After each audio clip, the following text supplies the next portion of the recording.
আসসালামু আলাইকুম দর্শক, সোনা মসজিদ কবুতর খামারের পক্ষ থেকে সবাইকে স্বাগতম। আমার স্ক্রিনে দুইটা পাগলা নর দেখতে পাচ্ছেন, সারাক্ষণ ডাকাডাকি করে। এই যে দুইটা সেম কালার, একটা পায়ে মুজালা, একটা পায়ে মুজ ছাড়া। দেখেন এরা কেমন ডাকাডাকি করে সারাক্ষণ। তো অবশ্যই জানাবেন এইরকম পাগলা নর কার কয়টা আছে।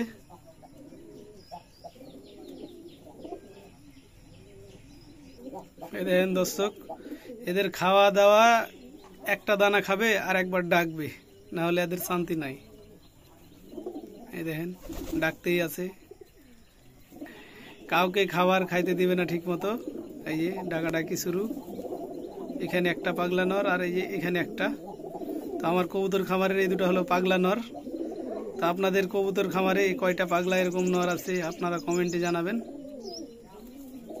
এই দেখেন তাড়াতাড়ি ডাকাডাকি, সারাক্ষণ ডাকাডাকি করে। এই দেখেন।